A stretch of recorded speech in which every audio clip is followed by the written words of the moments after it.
Six times. Corey Mitchell fell off that treadmill and had to get back on it and continue running. Today, we're going to be talking about the Christopher Greger trial. Hi, my name is LaShawn J, and welcome back to my channel. So, today I bring a case to you, and it's horrible. It's about a 6-year-old boy whose father was found guilty Friday, May 31st, 2024, of his murder. His name is Christopher Greger. He was a 32-year-old father to Corey Mitchell. On April 2nd, Greger brought Corey to the hospital for nausea and slurring of words. Shortly after, Corey passed away from a seizure. Although the treadmill wasn't the cause of Corey's death, but it was part of the different ways that Greger would abuse Corey.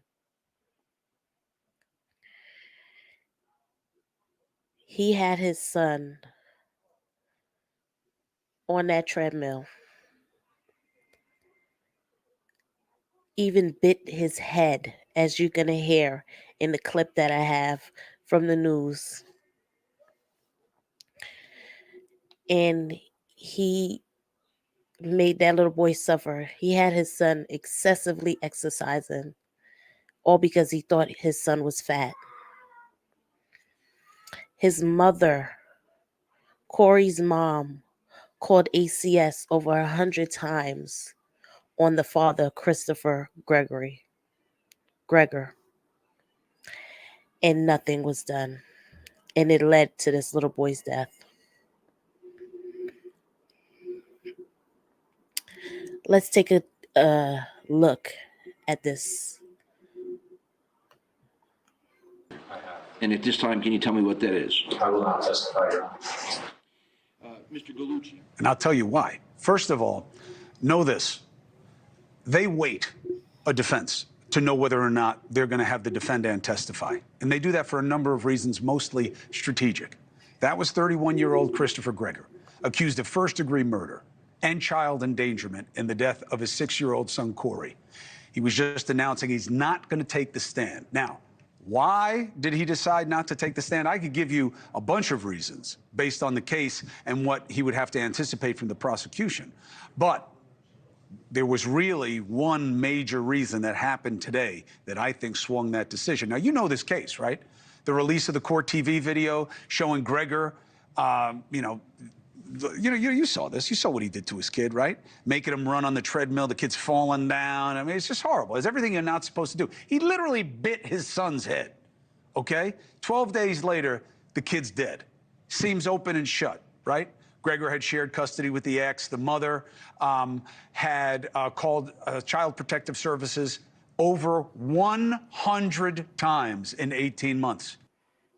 100 times she called out for help on this father, and nothing was done.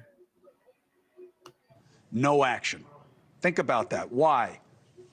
Gets confused. They're overwhelmed. They're understaffed. She's a recovering addict. But my understanding is that the father had peed dirty more than once also. In any event, the kid dies a little more than an hour after his father brought him to the ER, just hours after Corey's mother had returned him to the father. The day before Corey died, his mother had taken him to... They're showing a few photos of bruising and all the documentation that the mother was doing for about the father who's been abusing this boy, this 6-year-old boy, Corey Mitchell. And she was taking pictures and she was writing things down and she was reporting it, everything that he was doing to her son. Several medical facilities because she suspected abuse. Corey was given a clean bill of health the day before he died. Today came the big moment.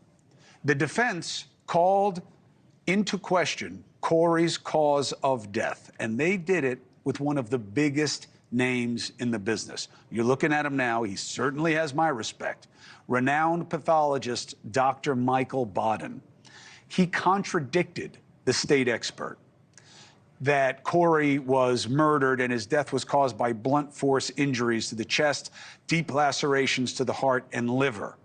He said, or it was this. Corey's cause of death has been confused because of extensive injuries caused by the CPR process. The injuries are all CPR injuries. Nobody can live for more than 2 minutes with a 1.5 inch laceration of the heart. The most likely cause of death was a very severe, rapid pneumonia. Is it that simple? It certainly was for the defense and probably motivated them to not put the defendant on the stand, though there were plenty of other reasons why this defendant would have been asking for it if he gave a prosecutor a shot at him in open court.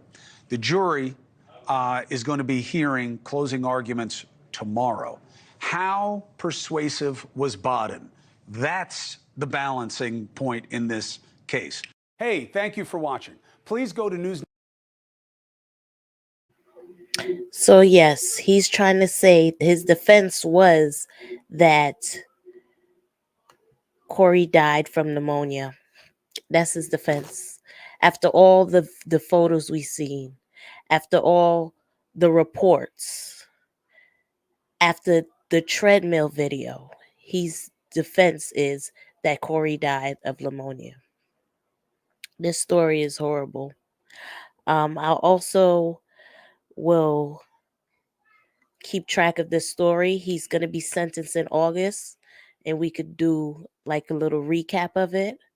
But yes, this is a sad story that I had to report today. So please don't forget to like, comment, and subscribe if you enjoy my videos and would like to be notified every time I upload a new video.